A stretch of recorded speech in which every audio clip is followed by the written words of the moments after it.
I'm a champion, mother effer. Oh, whoa, easy now. We're on a live show there, Coach. We just had one of our guests on, Jason Fry, talking about the Celtics are going to win their 19th championship. So what have you got to say about that? Who this Jason Fry character is, he was talking about doing hard shit. Well, his prediction is bullshit. Okay. All right. With one episode without Jerry. One episode without. Can't do it. Can't do it. Ain't gonna do it. Just ain't gonna do it. Well, like I said, we start the show with a joke because that's maybe JJ could tell a joke. What are we doing here? Already? We're already doing this? Holy shit. The flu got me last week. Powered through that. You don't look much better. Yeah, well, on my bad days, I look a hell of a lot better than you. Are you ready for the joke? I was about to introduce the joke. You jumped the damn gun again. I'm feeling Caribbean here in this. You're feeling Caribbean. That's the word I just made up. Caribbean. I'm feeling Caribbean. Folks, we are the most entertaining thing on the world, in the world right now. I think you're trying to cover your own ass right now and just Best not admit country of ninth in the country. I think you're just trying to cover your ass right now and don't. You know what? I got a big ass, so that's a lot of cover. A lot of cover. It take a blanket, damn it. More like a drape. Did you just pull a drape? Is that so I can open it up when I need to go? You know, hey, you're getting too deep into this. Rivalries make sports great, but they got to be on the same level. And I'm sorry, Angel Reese ain't on the level of Caitlin Clark. Like, it's not Magic Bird. If you don't want to commit to it, take your ass and be a PE All-Star. First off, you need to get your facts effing straight. How do you like me now? How do you like me now? What? You're the coach. Shut up, dude. I won 5 Super Bowls, damn it. How dare you call the Cowboys a shit team? Watch the Cowboys. It'll be fun, they said. Bloody fucking hell, it was no fun. It was like riding a train around one of the Kardashians' asses, and you just disappear into this abyss of ass. If you smell like ass and you look like ass, you play like ass. Somehow he talked about buttholes that made me hungry for a PBJ sandwich. It's 35-7, and it's only 7 because you just scored. Shut up. Are you telling me coaches like Coach Popovich does plays in spaghetti noodles? The thing about Coach Popovich is he actually liked to use popcorn with super glue. Popcorn with super glue?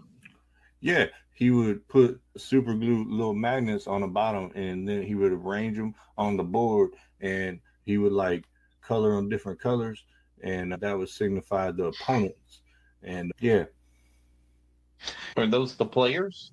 I don't want to give away any industry secrets on that particular thing, but yeah, I'm just gonna say you gotta. Yeah, I don't really know what I'm saying no more. And they're playing with sticks, and they're playing with a little puck all the time. Expert analysis right there. They play with sticks and pucks. Talking about last names, Stankhoven. He put the stank on them, and that was terrible. I'm sorry. I'm going to look directly into the camera up here, which I hardly ever do. I want to apologize to y'all on behalf of my bloodline right now, because that was awful. Oh my God. You're getting worse. All right. It's playing in these ridiculous places. They played in Ireland. Kicking American football in Ireland. Trying to grow the game, man. Global game. These people, they don't give a damn. Well, I don't really know, but it drives me nuts. You're almost going to laugh. I can see it. Almost fixing to lose it. It drives me nuts. Oh, man. Oh, you didn't know?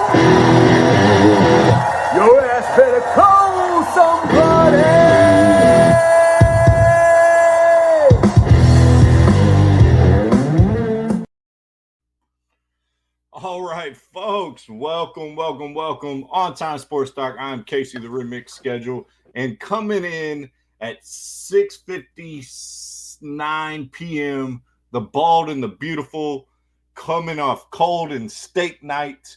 Eddie, the Original Schedule. Say hi to the folks. Pops getting here just in time. To the folks, Pops. Yeah, it was. We went to see somebody's basketball game, and enjoyed that. Taking Mr. Remix's brother out he was out from California, so we did that and decided to get something to eat. And of course, when you're in a hurry, they always take forever to get your order, get you the check, and then you get behind some little old lady on the road. I'm going to save that because we're going to have a new segment. It's going to be traffic pet peeves today because I've got quite a few of those living in Houston for sure. Well, if you would have let me know, I would have created a great graphic to put in the background for traffic pet peeves. But, all right. Yeah. All right. I'm going to get to the rundown. That way it gives you time to get your terrible joke that we always start with. We got NFL division round wrap up. I wonder what's going to be talked about there. We obviously got the preview of the conference championship games. We have a review of the national championship and the college football playoff as a whole, what we thought about the college football playoff for the first time, and maybe what it's going to turn into or what may happen, may not happen, because it was only a 2-year deal. We got the NFL coaching carousel. We got the Cowboys coaching search fiasco. And a little NBA thrown in there. We got Mavs and Jimmy Butler and Pippen losing his mind. So a lot on the table tonight. Matter of fact, we haven't. I did not mention this, and we haven't talked much college basketball, but the A&M basketball team looking pretty good. So true. That is very true. College basketball is going to be in the works the next few weeks as football starts coming down. All right. So we start with our joke. We do our attempt to be funny. Well, he does. Anyways, hit the people with this garbage we're about to hear. Why is my wallet like an onion? Why is your wallet like an onion? Yes. Because it has many layers? I don't know where you're going with this. Because every time I open it, I cry. Oh, that's not funny. That's just that's sad and true for those folks. Yeah, it was kind of true, and then it's very true for us broke ass teachers. So. Well, I'll throw in a bonus one. I was going to try an all almond diet, but I realized that's just nuts. So, not going to do that. Well, you just did. That was a twofer. Folks, 2 for Thursday. I'm not going to look into the camera and apologize again. I did that last week, so you can go back and look at. Matter of fact, if you were in the intro, that was in the intro. If you were here for that. All righty, let's get it. NFL division round wrap up. Let's start with local. All right, let's go with the Chiefs and the Texans. I got a beautiful pink cup, by the way. What was your impressions of the game? A lot of controversy with this game. Chiefs scraped by. What were you thinking when you were watching that? Well, I don't know if y'all know it, but Buffalo's already been flagged for roughing the passer before the game has even started, just because they want to make sure all those are covered. Yeah, some of the calls are just redunculous. The Chiefs do what the Chiefs do. They win, and there's always controversy when they win based on the calls by the refs, which I don't think anybody who watched that game can really argue with the fact that the refs seem to be slighted. toward the defending champs. And, I'm not a conspiracy theorist thinking that the NFL is smart enough, because I don't think Roger Goodell's a very smart person. That's just my opinion of him. I would put him in the same gamut as Jerry Jones, which we'll talk about later. Very rich people who make dumb decisions. But so I don't think they're smart enough to be able to run a controversy or a conspiracy, I should say, to get one team there. Because, like I said, I think Roger Goodell is just a overpaid face that makes dumb decisions, and Jerry Jones is just someone who's made a lot of money, who obviously is making a lot of dumb decisions right now, and really pissing us Cowboy fans off, which we'll talk plenty about later. So, but my thing is, the Chiefs do what the Chiefs always do. Is they win. They don't win by a ton. They don't win by just totally destroying a team. Very rarely do they do that, but they still win, and that's the bottom line. They still win. So, and that's what the Texans, unfortunately, they do. Unfortunately, what a lot of Houston teams do, or at least in football teams. They make you think they're going to do something, because the game against the Chargers, the Texans looked dominant, and it looked like they couldn't be beat. And I almost wanted to pick them, but it's the Chiefs, and you're going to have a hard time beating the Chiefs, especially at home. So that's my impressions. All right. It's. I think there's no doubt that Patrick Mahomes is the new Tom Brady and being protected by the referees. There was a lot of complaining about how the refs treated Tom Brady. And what's funny is Tom Brady comes out now and he's like, hey, it's up to the players to protect themselves and stuff like that. What I didn't like, and it was highlighted by Troy Aikman on the broadcast, was Patrick Mahomes trying to flop out of bounds. Like, what kind of BS is that? You're a freaking football player, and you're barely going to get touched, and you're going to pull a LeBron James falling out of bounds. I'm like, seriously, dude? Like, I really respect him. Patrick Mahomes is a good dude. He's a good family man. But it's getting to the point where, like, it's almost like they're so desperate to win that now they're going this route because there's so much pressure for them to three-peat. And that's very, very frustrating. By the way, Linda had a dad joke. Did you see it?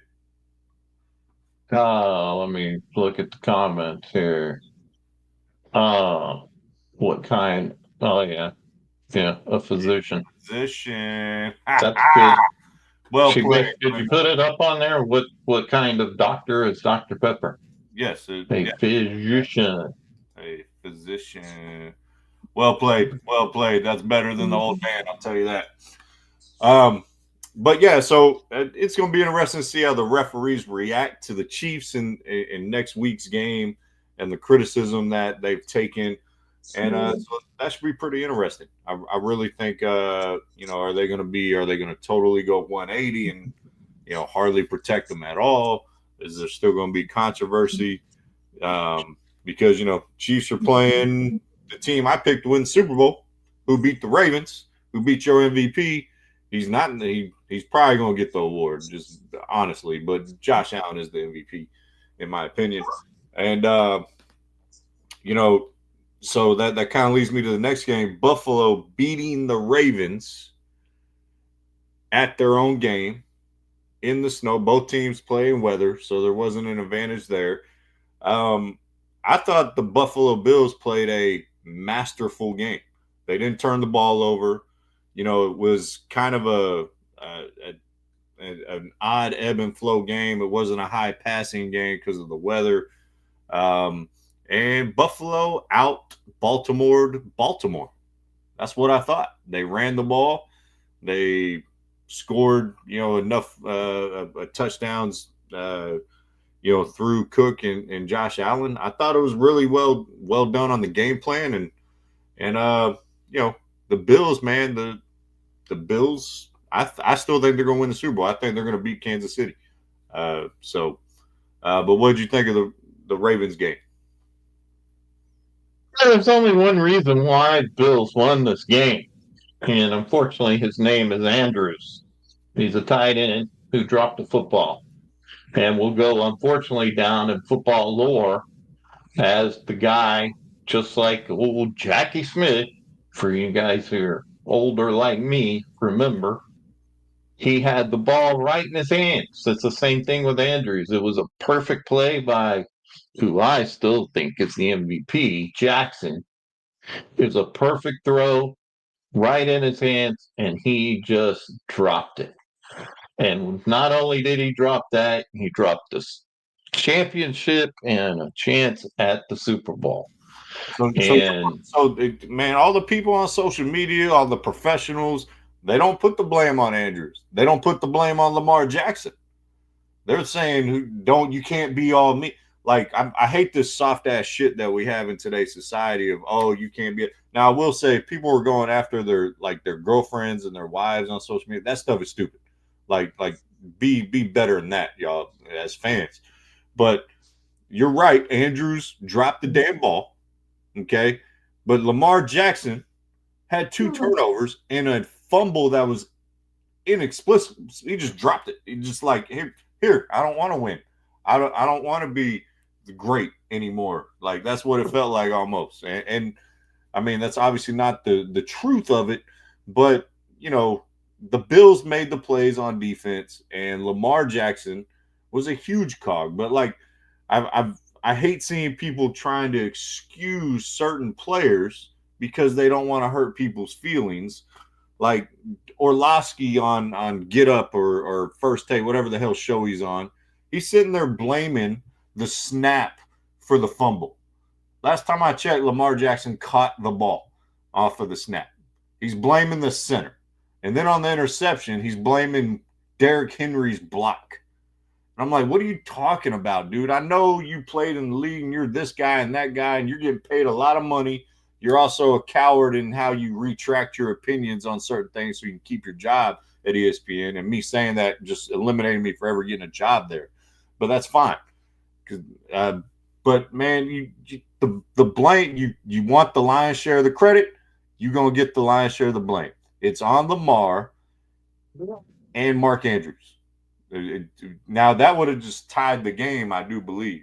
Am I right? Or would they? Yeah, it would have tied the game because it was for 2. Happen after that, but the thing is, what's that?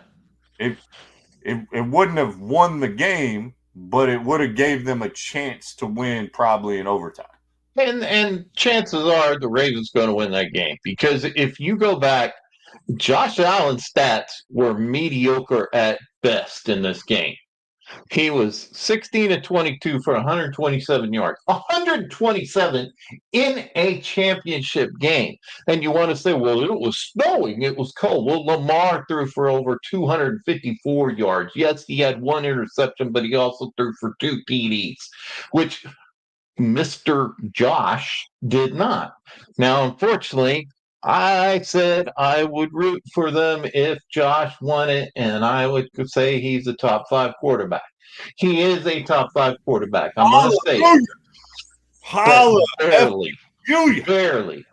And I don't think he's going to beat the Chiefs next week. We'll talk about our picks in a little bit, but his stats were mediocre at best. 127 yards. Cooper Rush could have done that. No, don't even start that. All right, number one, you fall in love with stats too much. For a guy who always tried to say stats weren't everything when you were a San Antonio Spurs fan, okay, and all that garbage, and you're like, oh, they just win. Josh Allen wins. He got the job done. If that was Patrick Mahomes' performance, you would have been like, nah, they just win. They just get by. They just win, Casey. They just win. It's okay. But there's a big difference, though, in the Chiefs. There's a big difference between the Chiefs and the Bills. The Chiefs win the game. They don't win by a lot, but they win the game. Let me tell you this. The Bills 50 yards. got lucky. The Bills got lucky.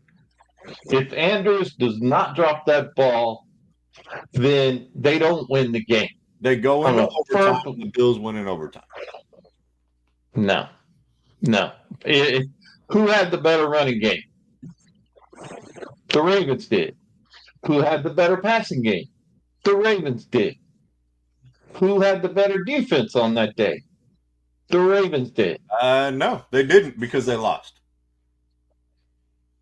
You got to throw it in weather and all this other stuff, but the bottom line is Josh Allen. I'll say, yeah, he's a top 5 quarterback, but Lamar's still the MVP because the way Josh Allen played in this game was just he showed up, and they made a big deal that he showed up. Hey, but look, Damo, big brother, I love you. Hey, listen, man, I'm not a Jackson hater. He's an incredible quarterback. Matter of fact, I just said he's probably going to win the MVP, even though I think Josh Allen is more valuable to his team. But Lamar Jackson's stats, according to someone over here, is he had a historic year. He's a great player. I would take him in a heartbeat to be my franchise quarterback, 100%. He's an incredible player, okay? But he didn't get the job done. He didn't get the job done, and he was a huge reason why they didn't get the job done. So you can say it wasn't Jackson, though. It wasn't Jackson. It was a guy dropping the ball. Jackson drove them down the field, got the touchdown, and on the 2-point conversion, the tight end drops it. Look, that wasn't Jackson. Stay together, all right? I already know that, Damian, so I see how it is. That wasn't Jackson. Jackson performed like an MVP does. He, in the heat of battle, because remember, where was the game played? It was played in Buffalo, in the snow. And they lost. They didn't get the job done. They didn't get it. Oh, wow. And it was not Jackson's fault. Mark Andrews has blame, but the 2-point conversion only ties the game. It doesn't win the game. It gives them a chance to go to overtime. Yes, exactly. But they were in that position because Lamar didn't get it done throughout the game. How many points did the Buffalo Bills score in the second half with your MVP top 5 quarterback? How many points? Zero. They scored 0. Are you going to make the same argument with Ohio State? And when we talk about the national championship game, how many points they scored in the second half? I didn't think so. You're not going to make that point because they almost let That's because Ohio State beat the hell out of them in the first half. They didn't have to score any points. Beat the hell out of the Ravens in the first half. Oh, no, they did not. Let's go. It was 14-10 at halftime. What was the score in the college football game with Ohio State? They were up by how many touchdowns at halftime? We're not onto that. We got 2 more NFL games to talk about. All right. Holy shish kebabs. Let's talk about the upset of the weekend. Your Washington Commies beat the Detroit Lions, who I believe you picked to go to the Super Bowl. The Detroit Lions. Yes, I did. And so you're working on your picks, which is nothing new. But I agreed with you. I actually picked Detroit to win that game as well. So that was a huge episode. I mean, Jaden Daniels, man, incredible. Like he had the best rookie season of any quarterback ever? I can't think of one. I mean, there's been some good rookies, but the fact that he's taken them this far and doing what he's doing. Championship or Super Bowl and lost, but he doesn't play like Jaden Daniels running the ball and passing the ball. The only thing that is comparison to me was actually in a Redskins uniform was RG3's rookie year, but they didn't get this far, and they weren't this good. So I think it's the greatest rookie season by a quarterback of all time.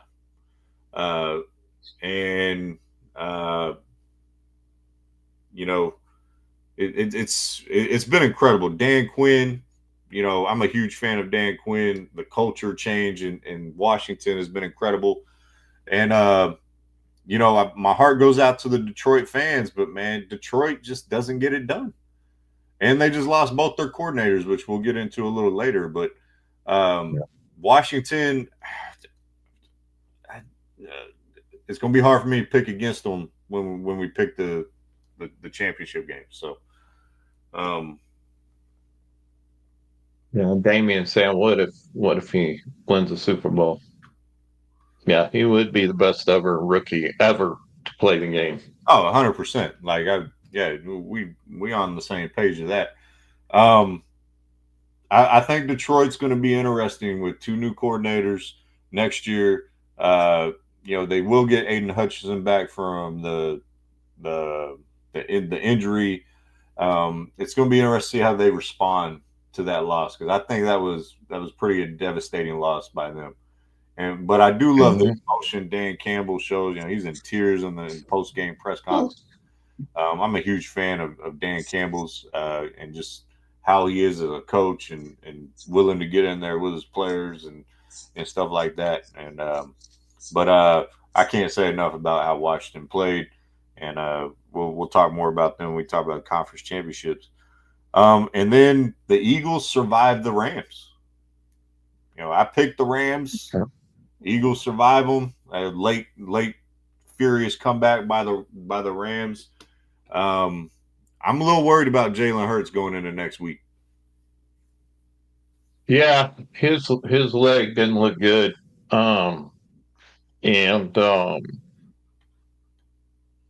It's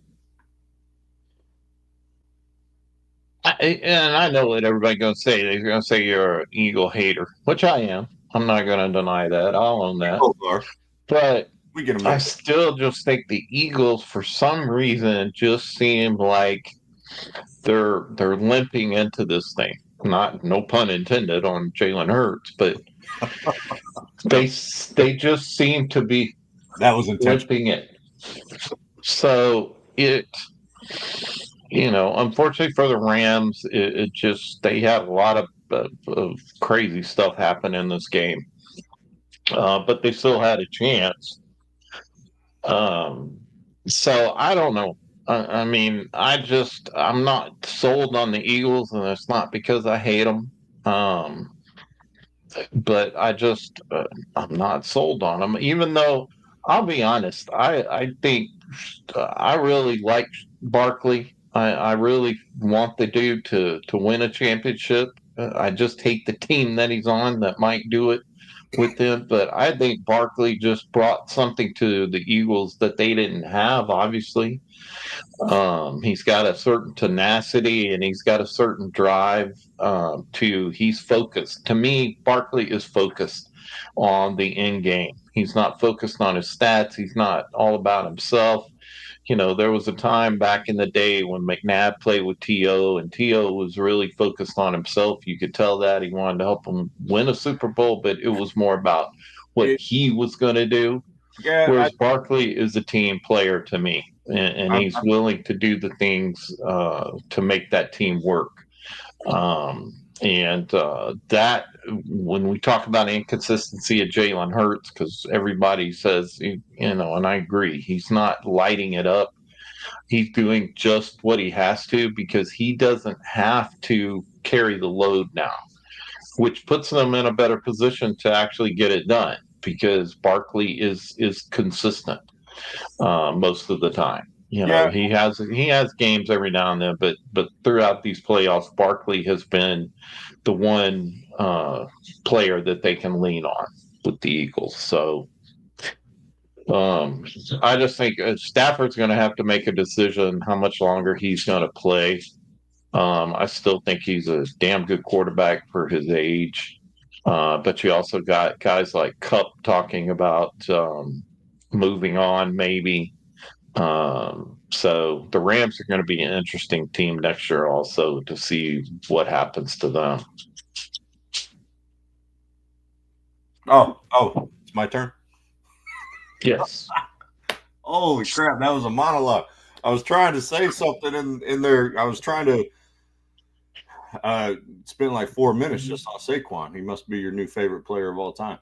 Saquon is a huge difference maker. It's obviously sad that he could have been a Cowboy, obviously. But obviously Saquon made the right decision. Yeah, your rat in the background keeps running around. Oh, someone gave him a treat. And of course, he comes in here to eat it, so I'm having to mute my mic because you don't want to hear the dog chewing on a treat. Yeah, we both on the fence about Philadelphia. To be honest, I think not having a fully healthy Jalen Hurts, pun intended, hurts them. Okay, so that can be a big issue. But their offense has way more than Saquon. You have Devontae Smith, you have AJ Brown, you have Goddard, the tight end, and their defensive line is really, really good, and their corners are solid. So there's probably some. Gardner Johnson, the safety, is a game breaker as well. He seems to always come up with a big play. So they're positioned really well, but there's just something about Washington right now that is special. I don't know really what it is. Washington to me only really has one top tier receiver in McLaren, or they have Zach Ertz. He's kind of on the back end of his career tight end. I do like their running back combo with Robinson. And their defense, I love. Half the defense was Cowboys last year, so I love Doran Armstrong. I love Fowler. I love the kid Luvu, by the way, who I didn't realize he's been in the league 5, 6, 7 years. So I'm picking Washington to win. I'm picking Washington. Are we going to our picks now? there's only 2 games, and we're not going to do it, individually at the end. So I'm going Washington. You can just give me this game. Are you going Washington? You going Philly? It's difficult when you hate both teams to not be. Thank you, Damien. Since someone's got to win. So I'm going with Washington myself. Okay. And I'm going with the commies just because I do think there is something special, and I'd love to see. I have 2 reasons why I would want either team to win, and obviously Dan Quinn winning and getting to the Super Bowl, and I think Dan Quinn's been there before coaching the Falcons. And lost. But back in Super Bowl history. Yeah, and but I'd also like to see Barkley win to kind of say, look, Giants and Jerry. I don't care if Barkley wins one or doesn't win one. What? I don't care if Barkley wins one or doesn't win one. Like, I ain't got no vested interest in him. Well, I just think he's someone who is more about the team, and I like that part about him. I don't necessarily like any of the other Eagles. Sorry, said that wrong. And I'm not a huge fan of a lot of the people on the Washington Commies, but I have to go with the Commies to win this game. All right. For this week. So the other game is Kansas City Buffalo. All right, I know who you're taking. You're not taking Buffalo. So I picked Buffalo to win the Super Bowl, so I'm taking them. They're playing in Kansas City, which is always a problem. They're playing against the referees, which is always a problem. This just said 15-yard penalty on the Chiefs or on the Buffalo Bills roughing Mahomes at the Kroger. Oh, that's funny. Damien, look, man, Saquon is a good dude. I just have no vested interest in seeing him win. I'm good either way if he doesn't win one or he doesn't, or if he wins one. And that's an interesting conversation, though, is that do you root Because, see, here's one of the things we talk about in college football. When your team, like Texas, if they got to the championship, it's Texas. They're part of the SEC. They're part of our division. But I can't root for them because I'm an Aggie. And I can't bring and they may be playing the team that I hate the most, like, say, Arkansas or Oklahoma. But the bottom line is, it's this thing with the NFC East. First off, how does that feel, Jerry, when you're watching the NFC East playing the NFC Championship against each other? Not only that, but which conversation coaches you just let go. What are you saying? What conversation do you want to have? Do you want to talk about Kansas City, Buffalo? Do you want to talk about the NFC East, or do you want to talk about college football? You're fixing to get to college football, right. So Chiefs Bills. You want me to stay on the Chiefs Bills? I will say the Chiefs are going to win the game.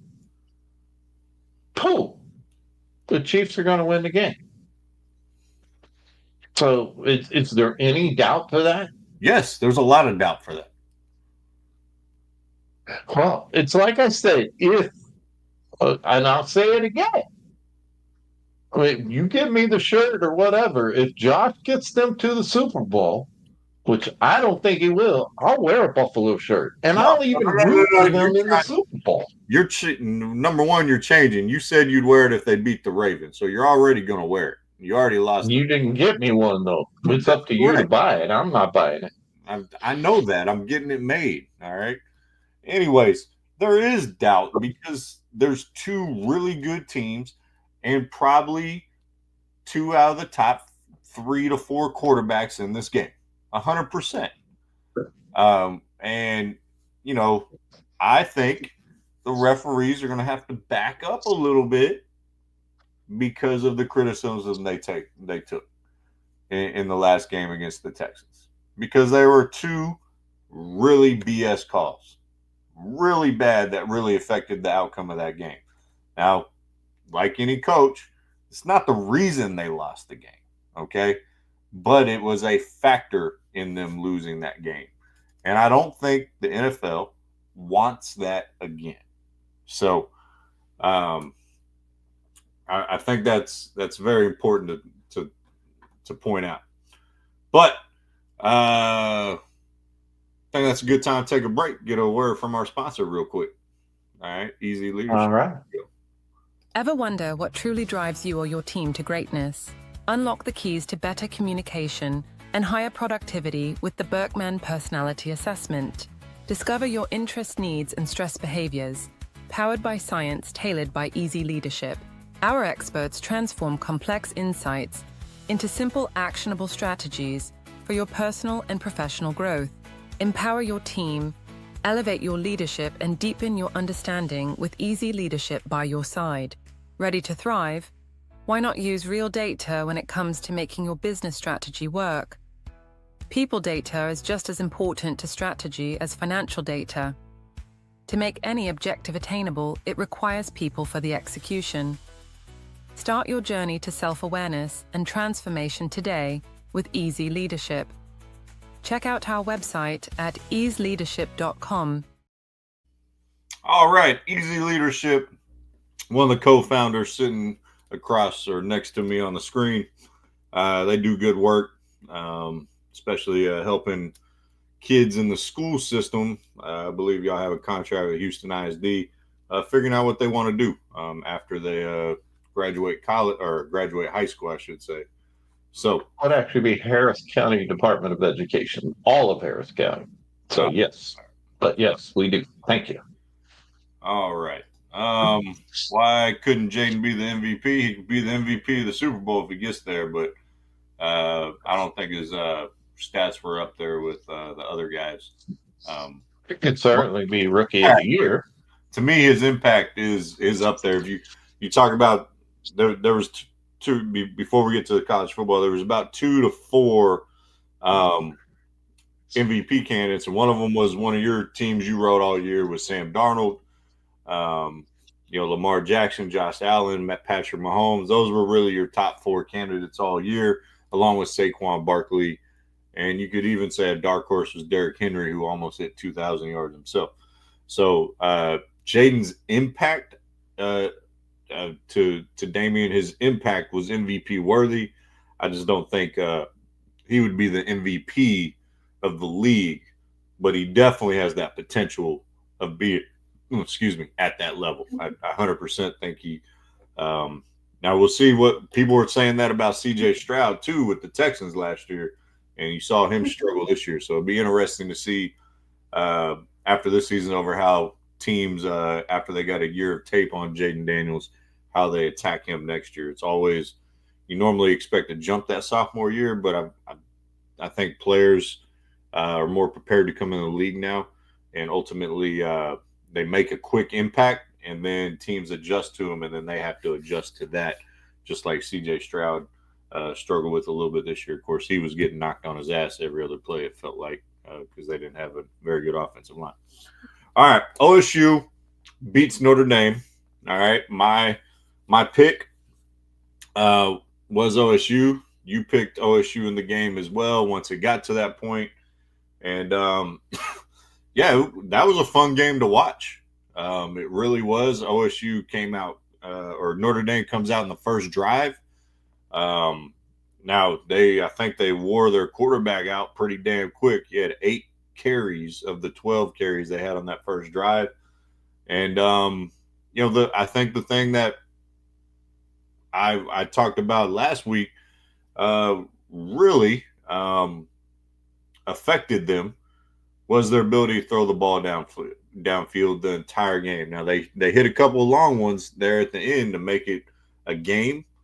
But OSU, after that first drive, really dominated that game till the fourth quarter. And, congratulations to the Buckeyes and the Buckeye Nation. Damian, you pick Ohio State, and all of Buckeye Nations pick Ohio State every year to win the championship. All right? That's nothing new for you. All right?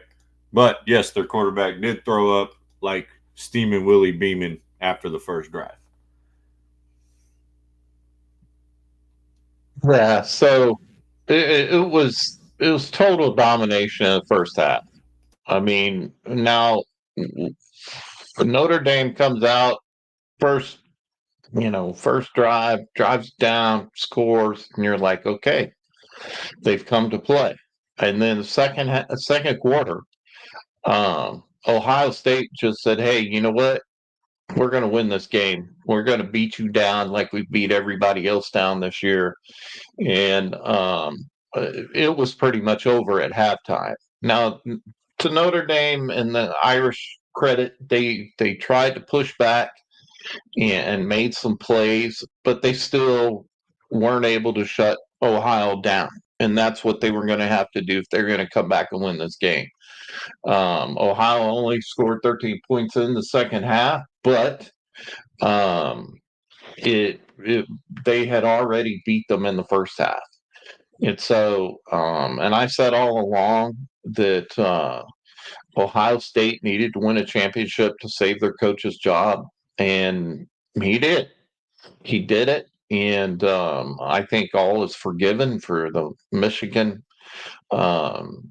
losses that he's had. I think he's going to be fine now. And it was just, to me, it was a dominating performance by Ohio State all around. And yeah, I agree with you. They pretty much were running their quarterback everywhere. But just some of the plays he made, you feel for Leonard. He really worked hard this year and was a great player and made some great plays during the season. But, unfortunately, they come up against Ohio State. Ohio State proved time and time again during the college football playoffs that they were the dominant team, and their defense was a big part of that. Yeah, I mean, they have something that Notre Dame didn't have. Obviously, Smith at receiver, that dude is a beast, and I think he's only a freshman. freshman or sophomore. I know he's not able to get to the league. But you know, and you know, it's funny. Damian was like, he'll be fine, but he's not forgiven. We hire coaches to beat Michigan. Dad, I lived there for 5 years. I'm telling you, that Michigan game is bigger than a national championship. It saved his job, but like Damian said, it's one of those things. Rocky, Ohio State has a Michigan problem. They had the most talented roster all year. They do have a Michigan problem. I agree with you. Was that 3 years in a row? I think Ohio State beats Michigan next year, but ultimately, well, you're talking about Jeremiah Smith, right? Yeah, the receiver. Well, there's a lot of talk that he may enter the transfer portal. So, and like we've said, that's out of control. But yeah, I mean, we'll have to see what happens with that, because there's a lot of talk of him going into the transfer portal, which we all have talked about. Yeah, out of control. That's a different conversation.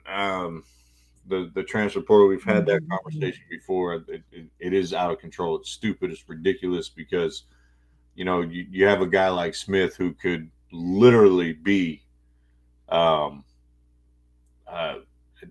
Ohio State legend, one of great blah blah blah. If I could talk, one of the greatest Buckeyes of all time, and then you win one, and then you don't want to try to repeat and stuff like that. I mean, so yeah. But Rocky said 4 years. Oh, 4 years in a row. Woo, my bad. So yeah, it's one of those things, man, that I think that rivalry, I think that's the best rivalry in college football, by the way, is Ohio State, Michigan. You know, and followed by Texas A&M, Alabama, Auburn. All those are great. But that one is something different. I want to get your opinion. How did you think the college football playoff turned out? Did you think it was a positive, 12 teams? Did you like it? You know, did it feel too long? You know, what did you think about that? No, I actually liked it. I mean, you had, and this is why it needed to be a playoff, because in the old system, Ohio probably wouldn't even had a chance at this. Because Ohio State probably would not have had a chance at this, because they were sixth in the nation. So the thing is, you had the number 6 team, the number 5 team, but not the number 1 seeds playing for the championship. And that's what a playoff needs to be, because the whole thing, the way the system was before, where people, first off, you have a committee that's picking who's the number 1 team, the number 2 team, who's in, who's out. Now it's more based on what you do, get yourself in there, and then give yourself a chance. And that's what Ohio State did. Ohio State went through a lot of stuff this year. And you heard them talk about it at their victory celebration. They talked a lot about that, of how they just kept fighting and kept being resilient and kept fighting. And that's what the playoff is. So I love the playoff system. I think we're at 12 teams right now, right? Yeah, it's 12 teams right now. It's a 2-year agreement.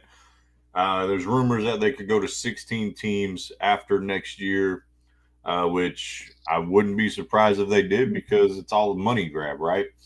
I really enjoyed the playoff. You know, Damian makes a good point here that SMU and Boise would have never had a chance. I would throw Indiana in that mix, honestly, by their strength of schedule. And it's just like you know, March Madness. You give kind of teams at that bottom level who could be in there. Like, it would have been really interesting to see the UCF team from a few years ago that went undefeated in the playoff. You know, that got left out of the 4-teamer. Things like that. It makes it exciting. It makes it interesting. I think that the committee or the college football playoff system could have ranked them better. I thought Ohio State had way much of a harder draw. That top side of the bracket was much harder than the bottom side. And ultimately should be pretty interesting. If they go to 16, I think 2 teams will probably get a bye, just like in the NFL. Yeah, I thought it was a positive. It was a success. It was awesome. It was a lot of fun. And it'll be interesting to see how it plays out next year as well. And it also adds an ability to lose a game here or there, like in Ohio State losing to Michigan, something like that, to still make it and still have a chance. And that's how it should be. You shouldn't go into your conference championship game already having an incredible season and lose that game, and then you have no chance to win it at all. But it also should be, if you do win your conference championship, you should be automatically in. So something like that. So I thought it was a great success. I'm excited to see it moving forward. I totally agree. That's why I said the old system sucked, because you had certain teams lose early in the year, and what are you rooting for now? It's over.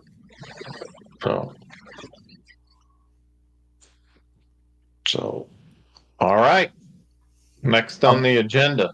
Well, we're going to get to NFL coaching, but I want to answer this question that Damien posed here. Damien, you need to get a mic and a computer. We'll just bring you on the show. Love you. Keep them coming for sure. We love the engagement. Comment, throw them out there. You're watching. It doesn't matter whether you're on Facebook, YouTube, wherever you're at. It is what it is. I don't think there is a benefit, honestly, to having a championship game right now, unless you're the lower seeded team that got there, that is fighting for that spot, kind of like a Clemson. If Clemson would have won the ACC, they would have been in, based off of the year they had. That's the benefit for teams who probably shouldn't be in it, but you could win it, just like a conference championship in the basketball tournament in March Madness. Is you win your conference, you're in. So that's really the only benefit of it. And I think there is an interesting point here, is conference championships have only been around since like 1992. It's not like they've been part of college football forever. So I wouldn't be surprised if you start seeing conferences go away from that potentially, because the Big 12 didn't have one until like Texas or TCU got left out of the 4-team or the 2-team because they didn't have one. So now that you got 12, possibly 16-team tournament, it may not be beneficial to have one. And if you eliminated all the conference championships, you could use that week to start the college football playoff, and it wouldn't be so long. So, whoa, this is a long one. Need to do away with conference champs getting automatic bye. All 4 teams got the bye. Let's see, 1, 2, FCS. Hey, that's a good point, Rocky. I like that. I really thought that the college bowl series, FBS, should have really paid attention to FCS and how they do their playoff system, because they've been doing it for years and they do a good job with it. All right, the NFL coaching carousel. All right, we're going to talk about that.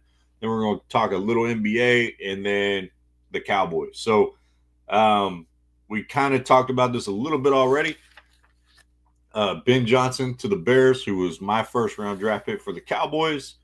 Man, he bolted for Chicago quick, didn't he? Well, yeah, I know we're going to talk about the Cowboys, but it's typical of what we in Dallas deal with. It's other teams make this play, and obviously they had their eye on Johnson from the very beginning, and that it didn't take very long, which I do think is a great hire, obviously. I think it's going to help Caleb Williams tremendously.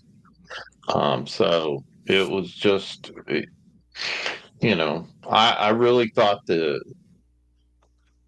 he would spend a little bit more time exploring other teams, but he obviously saw something in Chicago, and I don't know what the contract deal was, but I think Chicago did really good, and so great hire. I really think Chicago's offense is set up to be really successful with Ben Johnson. Here's where, if we're going to relate it to the Cowboys effed up because they didn't let McCarthy talk to the Bears at the very beginning. Because I think they would have hired Mike McCarthy. It is so funny. It's hilarious of how all these things come back to bite the Cowboys. Yeah, that's the point I'm making. Yeah. So it's one of those things where it's, if you would have done this, now I truly think, and we'll get a little more Cowboys here in a little bit, but I truly think Jerry Jones didn't think Mike McCarthy would walk. I really didn't think. We don't know the specifics of what was being talked about in that room, but I really don't think he was going to leave, or think Jerry Jones thought he was going to leave. The other coordinator that was a Cowboy at one time, probably would have been a good hire for us, went to the Jets. Aaron Glenn. ETS, Jets. Yeah, I think the Jets got a good one. I love Aaron Glenn. Mm-hmm. I loved both of them. Ben Johnson was my number one pick. I would have been really happy with Aaron Glenn. Let's see if Aaron Glenn can turn the Jets around. You know, that's been, talk about a sad fan base to be a fan of. You know, shout out Gary Rosenberg, who was one of our guests on our show. Y'all need something out there. You know, y'all still hanging on to Joe Namath. You know, so yeah. Well, it's been 96 for us as Cowboy fans. It's been, you know, even longer for the Jets. Have you paid attention to this Jaguar situation? Yes, I have, with Liam Cohen. This is the craziest shit in coaching I've ever seen. Yeah. Because I guess the Buccaneers offered him to be the highest paid coordinator to stay, but he still. Did you hear the number? $4.2 million to be the offensive coordinator in Tampa Bay. And here's the craziest. I'm gonna set this up. He went and interviewed with the Jags, with the GM. Says no, thank you. I'm gonna go back to the Bucks. They up it to 4.2. The owners of the Jaguars fired the GM in the middle, right after he interviewed Robert Saleh for the head coaching job. And then Cohen says, "Okay, I'll go back and be the Jags coach." It's not, he hasn't inked the deal, but he's been there all day today negotiating that contract. And it's just like, the owner said, "We'll fire our GM for you to be our coach." That is the craziest thing I've ever seen in the NFL hiring. He must have some serious belief in Mr. Cohen. Well,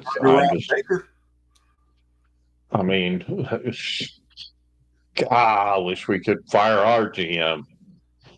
Who's that? Who's our GM? Oh, that's Jerry. Yeah. The guy's all in. You know, he hasn't said that in a long time. I think you need to start watching some. I think I hear him crying in the background too. Or is that my cat? I think that's my cat. So it's probably your cat. Back to you. I know you're making a point, but it just cracks me up of how these moves, these stupid ass moves, let me just put it that way, stupid ass moves that Jerry Jones does with the Cowboys come back to bite him in his big fat ass. That's what cracks me up. The fact that he didn't let McCarthy talk to Chicago, took the number one, and I'm going to say Ben Johnson probably was the number one head coach recruit that people were after, And because McCarthy can't talk to Chicago, Chicago can't hire McCarthy. I'm not saying they would, but they could have. And if that happened, guess who would still be out there? Instead of the guy we're talking about, which we'll get to. Here.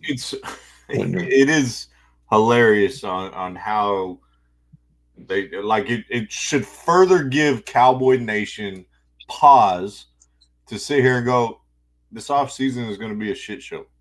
It's not going to be anything different. And if it is, it'll be because Jesus said, I'm not going to let the Cowboys fail anymore. That's all it is. Good Lord, did he get another treat? What is he doing over there? No, he didn't. He's just making weird noises. Just so everybody who's listening, that dog is like 90-something years old in dog years. So he creaks and cracks and whines and makes all sorts of noises. So your lights just changed. It's because for some reason. What is going on? What are we doing? All right. I don't know what happened. Someone's playing around with TVs or something. I don't know. My TV just went to the Cowboys search fiasco. Okay, first it was, hey, Dion, what you doing? Hey, would you be interested? So week 1, it was all about Dion. Then it was all about Kellen Moore, which to me is insane. Okay. And then now it's Brian Schottenheimer. I said it earlier when I was talking to the rest of the guys from Tire Sports. Someone on X said, come on, guys, give him a chance. You don't know. And some guy said, nah, I'm not giving him a chance. I'm already printing up my Brian Schottenheimer shirts. So, to me, it is really, really hard staying a fan of this team because it's a constant stupid ass, and I'm just going to say that. Jerry Jones, you're being a stupid ass. You really are. If you ever hear this, you're a stupid ass. Come on this show, and I will call you stupid ass to your face. He'll get you fired. Because the bottom line is there used to be a time when it was about winning, that the football team was about winning. And that is the whole reason that people hang on to it, of why you've got it in your background, I've got it in my background, because it was a winning football team. It was from where I was from. And born in Dallas, born and raised there. Cowboys back in the days with Staubach and Landry, and it was, but now it's terrible. It's literally terrible because of one person who thinks they know better than everybody else. And my whole thing in business, this is what pisses me off. In business, the thing is, when you're taught that the people around you are giving you advice to stop doing something, and you've tried it over and over in the definition of insanity, and it doesn't work, it's time to admit that's not your freaking skill set. It's not. Because Jerry said, oh, we won 3 Super Bowls. He didn't win those Super Bowls without Jimmy Johnson. And he could sit here and say, oh, well, we won one after he was gone. That wasn't your team, Jerry. That was Jimmy Johnson's team. That was Troy Aikman's team. That was Emmitt Smith's team, Michael Irvin's team. So there was a time they cared about winning, and it's getting really, really hard. And I'm really analyzing the other teams in the NFC of who I'm going to start rooting for, because they're about to lose a lifetime fan, because I can't take it anymore. It's just damn ridiculous. I think you got to keep faith in the fact of Jerry is nearing the end, and that's when they'll get better. That's the hope we can get. But see, I don't believe that, because I think Steven is the one who's making a lot of these decisions. In fact, I read today, I don't know where I read it, but someone said that Schottenheimer is Steven's idea. It's not who Jerry Jones wants. Jerry Jones wants Dion or one of those others, but Steven's saying, we got someone, and he does. This is the other thing. Steven, you're stupid ass /2, because you say this every year. We like our guys. We want to build from within. Well, you've been building from freaking within since the damn 80s and 90s, and you ain't won shit. Well, there's a lot of teams that haven't won a Super Bowl during that time. Like let's hold on. Let me make my point. Okay. All right. Yeah. Yes, we have, I do believe, the longest drought in the NFC, making it to the NFC Championship game now. That's embarrassing in itself. But the point I'm going to make is there's only one team a year that's going to win a Super Bowl. So in the time since 1996, I think I did these stats at one point on the show. The Cowboys are a winning franchise. Okay? Now, they aren't winning Super Bowls. They're not getting the NFC Championship games, but they have more winning seasons, and they have a winning record, and they're competitive most of the time. Okay? They're not the Cleveland Browns. Okay? They're not the New York Jets. Let me hit you with the little stat. Oh, hit me with the little stat. Did you know probably that every single NFC team since 1995, or the last time the Cowboys were in the conference championship, every NFC team has been to a conference championship? Did you? Every single one except for one. And that one is the Dallas freaking Jones bullshit show Cowboys. Do you listen when I talk? I literally said that when I first started. You were saying they are a winning franchise, and just because they haven't, but I'm not saying win a Super Bowl, just getting to the conference championship. I literally you frustrate me. You frustrate out me because you don't listen to what I said. I literally said at the beginning of that every team has made it to an NFC Championship, and we have the longest drought. I know that stat. Okay, the folks already knew that stat. But yes, I agree with you. It's not good enough for the Dallas Cowboys, but you have to have perspective in a little bit of a way. I'm a realist. I don't expect them to win a Super Bowl anytime soon. Okay? I've said that. I told you after the 2007 season when they went 13-3 with T.O., with Romo, with Jason Witten, with DeMarcus Ware, with that whole crew, I became a realist and stopped being it's our year guy. It's next year. We're going to win it next year. I stopped being that guy. But the team has been this year sucked. The last 3 years we went 12-5. Would you rather be the Cleveland Browns? Would you rather be any other team that can't get there as well? No, you wouldn't. Okay. Yes, I would. Here's the thing. Okay, start. You know what? In Cleveland, there's no damn expectation. There's no expectation. If it happens, it's like a surprise. It's like the greatest freaking thing ever. But the Cowboys, fans who've been around, it's expected to win championships. That's what we were used to. Yes. And so, yes, I would rather be, and I'm considering becoming a Jets fan or a Browns fan.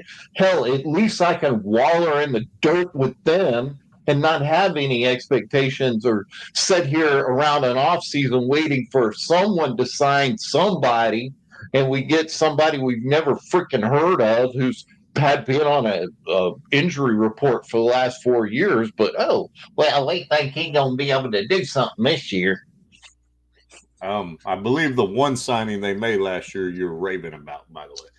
But I wasn't raving about it. All I said was was that I think people are selling Zeke short. That's not who and I thought he was going to do a lot better. I'm not talking but about guess what? Zeke. I was talking about Kendrick. Okay. Who? Eric Kendricks, the one free agent signing they had. I don't count Zeke as a signing. I don't count that bullshit. And anyways, the point I'm trying to make, if you want to jump ship and roll in the mud and be a hapless Browns fan, be my guest. But I will take having expectations and being a winning football franchise more than being a perennial. Be a Jags fan if you want. Okay, be completely disappointed. Be a Texans fan if you want to be the promise and can't get there. If you want to go that route, be my guest. Okay, but only the older fans. I'm about the last generation that remembers the Cowboys winning anything. I was 10 years old when they won the championship or the Super Bowl in '95. I was 9.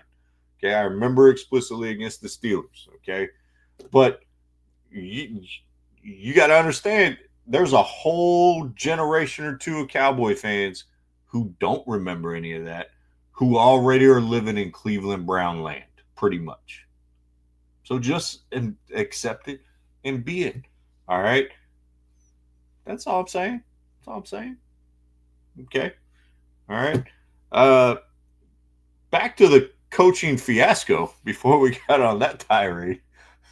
I heard they put in a call to Pete Carroll as well. I heard they obviously interviewed Robert Saleh as well. I don't think Saleh is getting a head coaching job. I wouldn't mind Saleh as the defensive coordinator for the Cowboys, though. But I don't think it's Dion.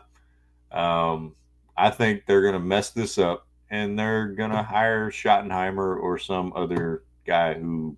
And here's my thing. I will say good luck, Schottenheimer. Maybe you're going to prove us wrong. I'll be honest. The Aggies coach this year, I didn't know who the hell he was. He's coming out of Notre Dame. And I had very little expectations for the Aggies because to me, that coach wasn't a big name, wasn't well known. But they did pretty damn good for a first year coaching. So, maybe everybody says that everybody likes this guy. The players like him. Everybody likes him. But I still think it's more of the, let's go with what's just seems like this will work for us. Let's not do something. Let's not make a splash anymore. Let's not be that team that puts the other teams on notice. Oh, it's also, he doesn't want to pay the money to get those guys as well. He doesn't have much respect for the head coaching position, which is ridiculous because coaching does make a difference. Now, it's not just hold on. The only way he can save this is if he's waiting to talk to one of the coordinators of the remaining teams outside Kellen Moore. That's the only way he can save this. If it's Cliff Kingsbury, which I'm okay. He's somewhat inventive. He did really good with Jaden Daniels. That might be a good hire. He may have learned his lesson from Arizona. Or on the other side, it might be one of the Chiefs coordinators or something like that, or one of the Bills guys. But that's the only way you save this, if that's who you're waiting on. But if it's Schottenheimer, I don't think Dion's leaving Colorado. I really don't. Pete Carroll to me is not the answer, and I've heard he's more interested in Las Vegas. Don't give me John Gruden or any of these retread guys.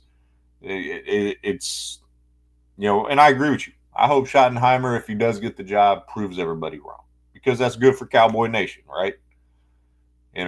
It's just like for me, it's like when a new president gets elected, you want him to do well because that means the country's doing well, regardless of political affiliation.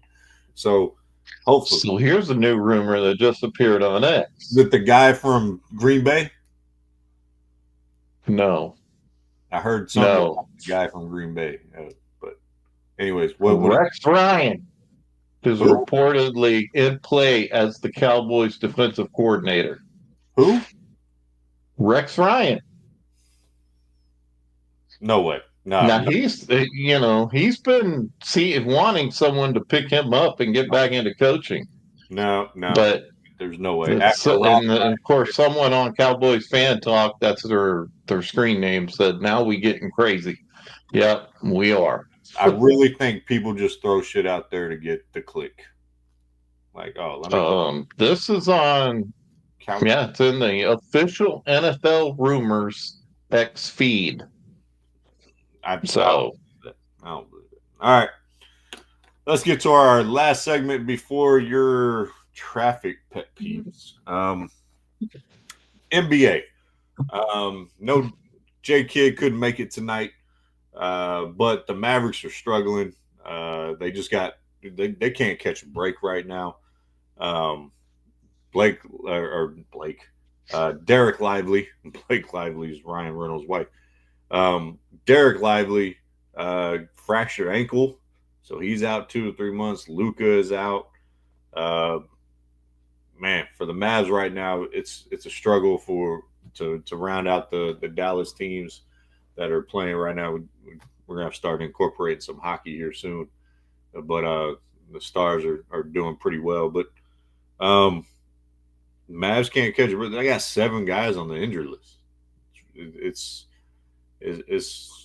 They're gonna have a hard time staying in the playoff hunt right now. But the big story yesterday, you see Jimmy Butler got suspended again?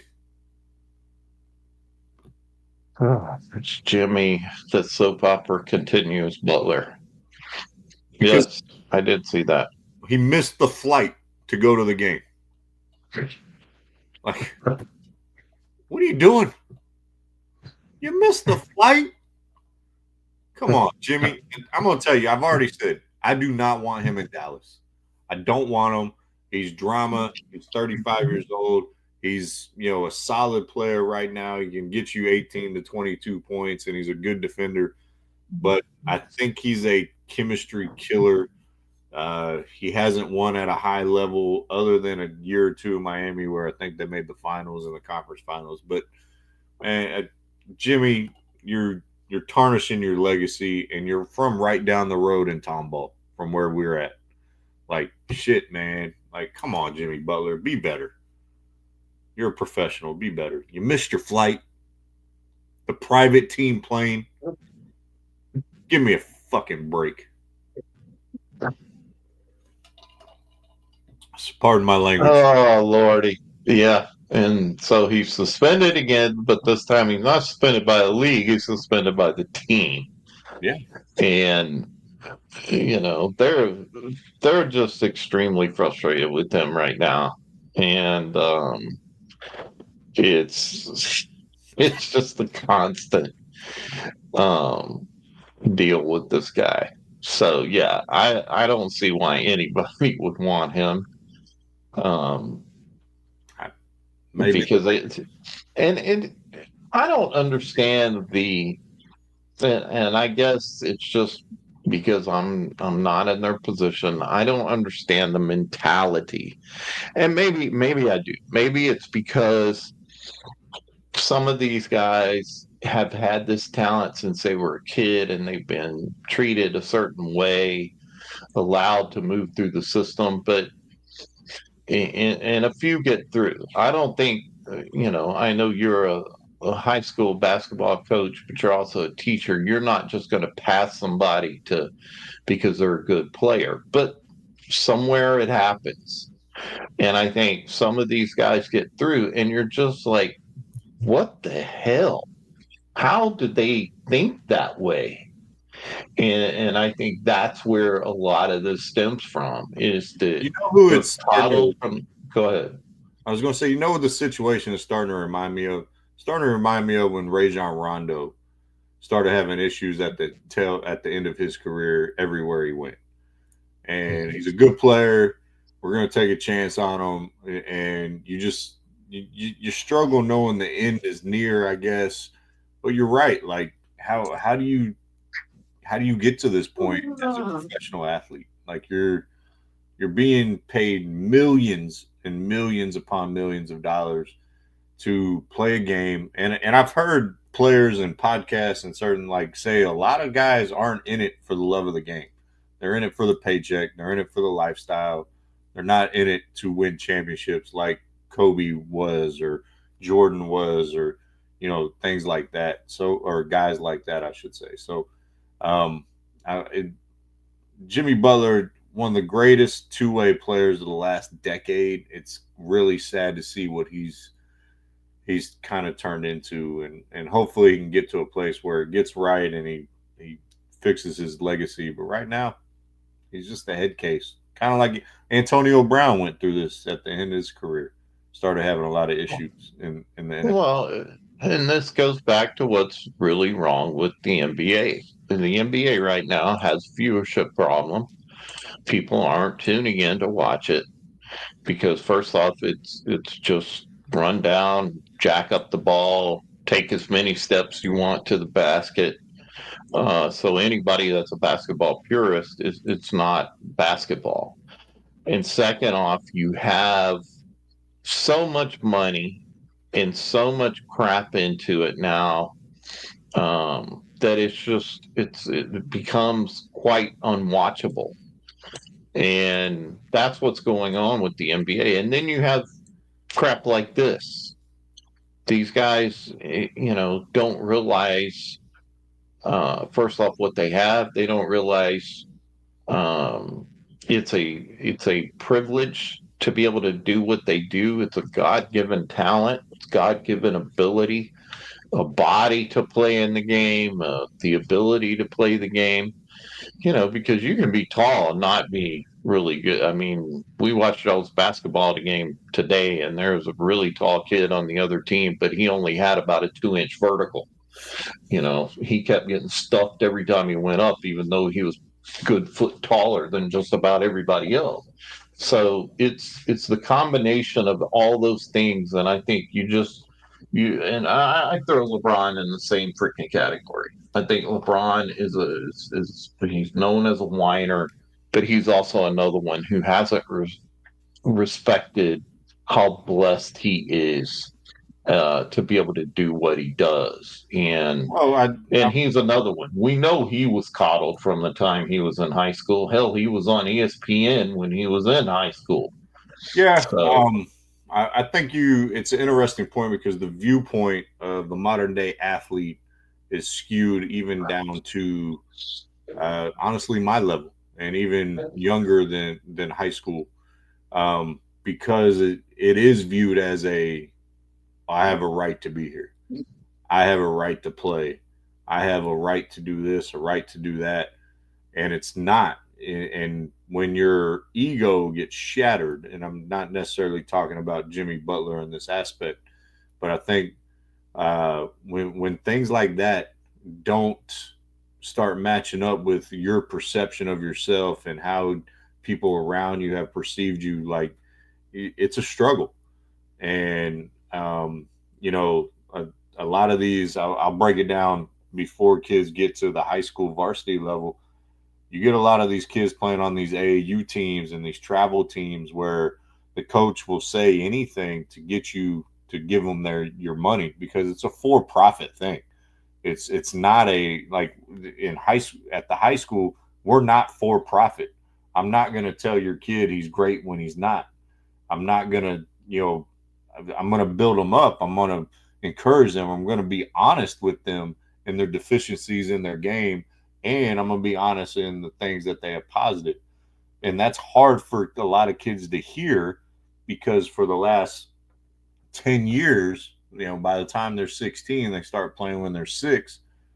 They've been hearing they're great, or they'll jump from this team because this coach said he's going to get you a scholarship and this and that. And that's not the case. You're not entitled on any level to play the game.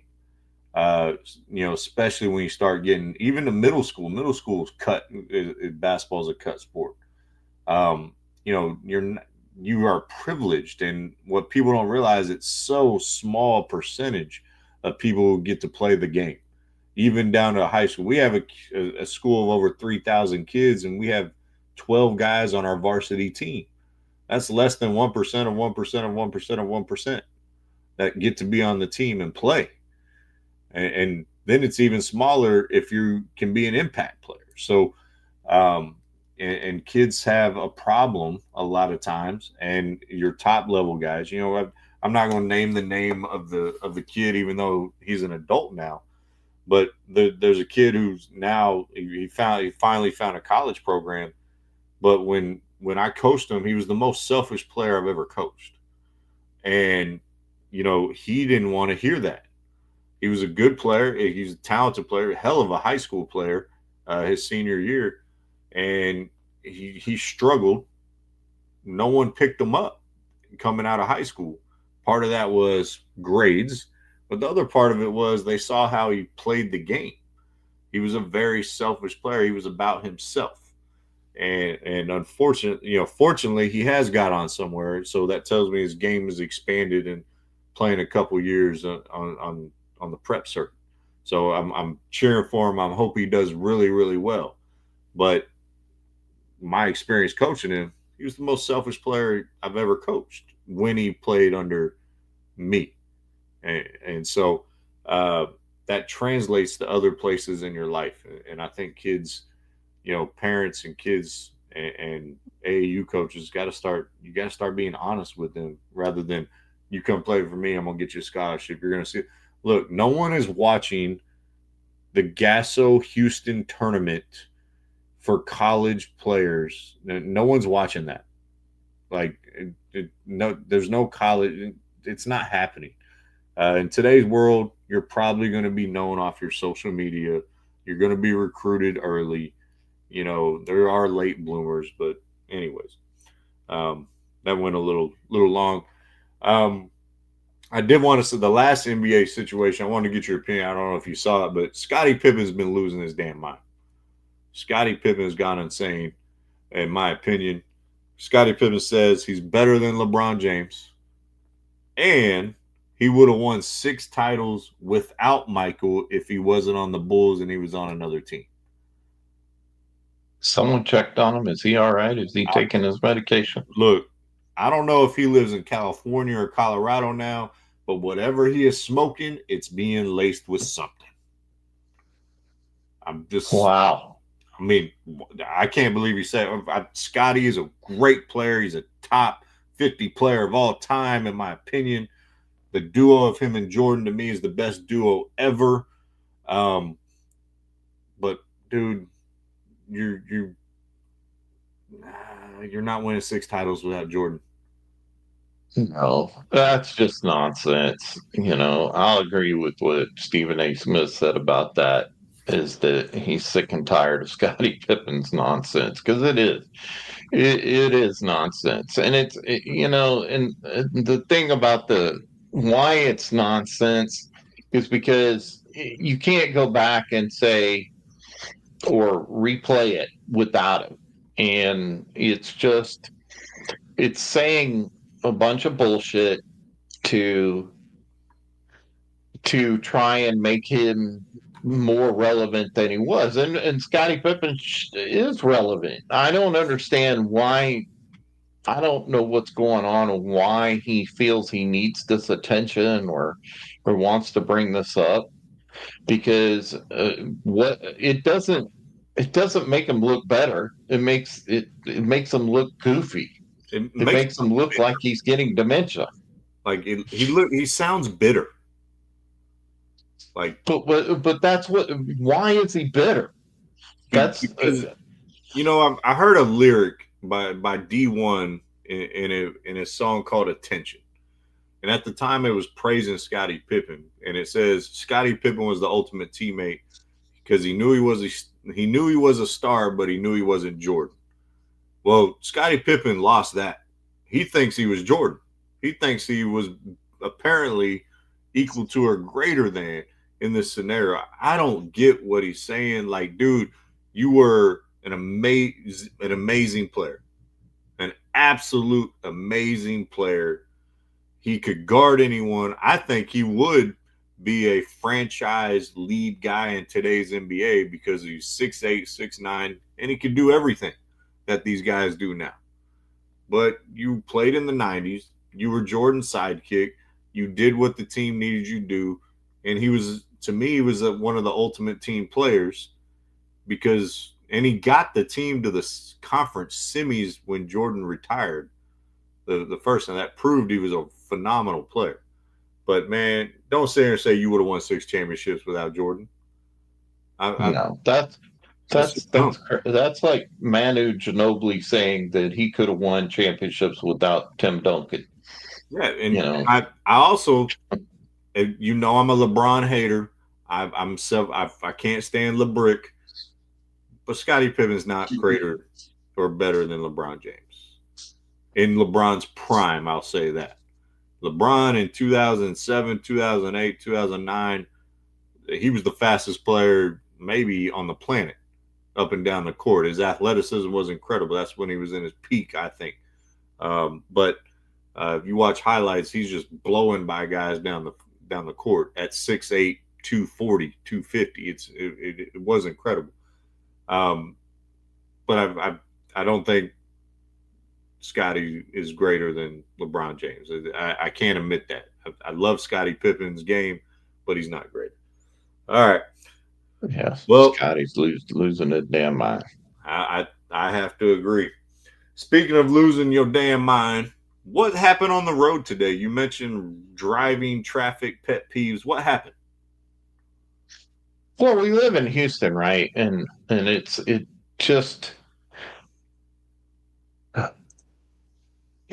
the thing is, there's so many that I could come up with, but it's the people in the left lane on a 2-lane highway that decide they're going to drive the same speed as the car on the right side of them, or barely a little bit faster.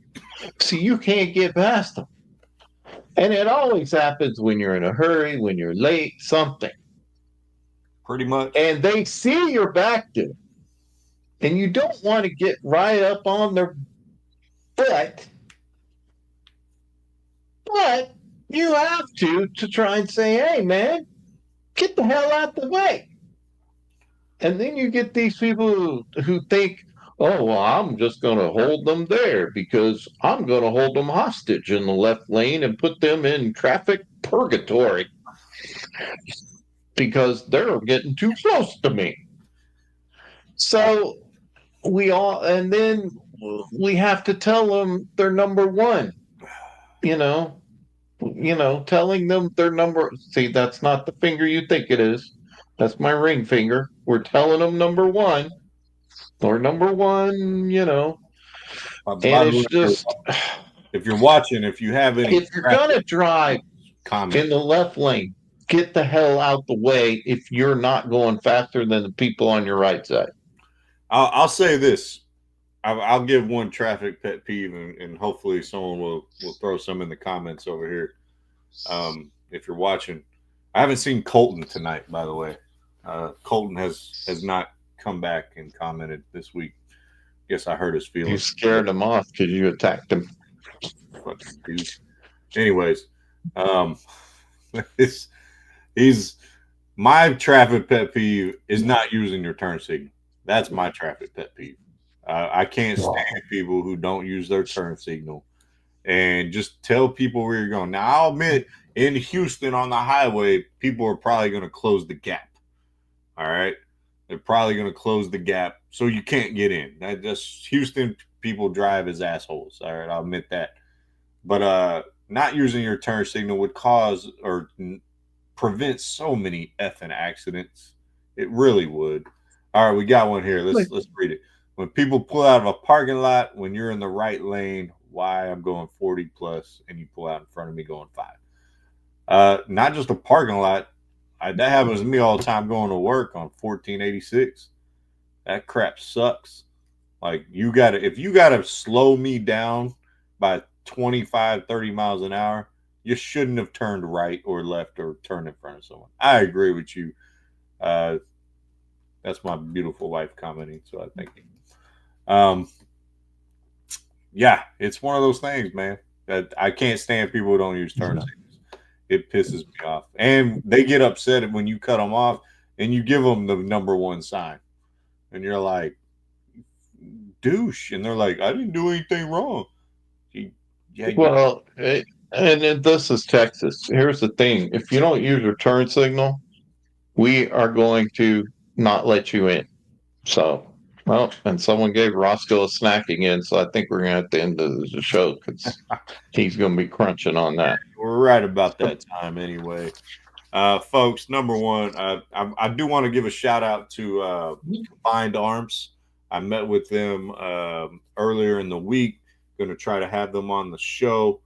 By the way, Linda said people don't understand zipper merging.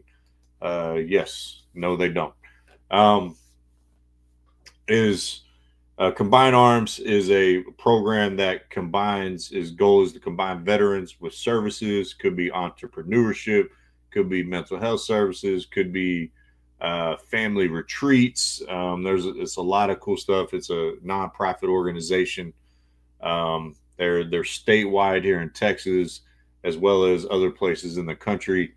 And one of my good friends, Crystal, who was my second career counselor while I was stationed in Fort Worth, she retired as a senior chief, and so she works for them now. And I think we're going to try to get them on the show. They may be putting an ad together to run as well. But yeah, I want to give Combined Arms a shout out because I met with them and they do really good stuff for veterans. And for those watching, that's our goal here, is to grow this so we can start making a bigger impact in the veteran community in whichever way that looks best.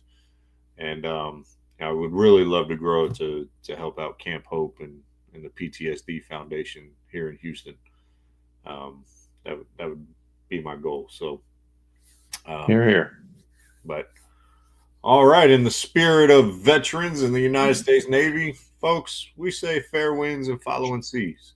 We hope you were entertained a little bit while you're watching, and we'll be back next week, 7 p.m.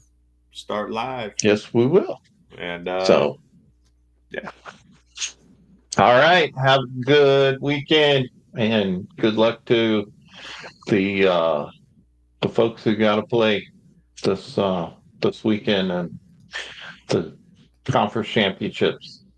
Yep. And my squad's on a back-to-back, so we're playing tomorrow night. So yeah, NBA schedule because of the weather. So hope everyone made it safe, stayed warm, all that stuff here in Texas and beyond. I know there's a lot of craziness in the South, a lot of weather, and also keep we've said it the last couple of weeks, or you did, keep the victims of all the fires in California. You mentioned my brother's in town. He lives in Southern California.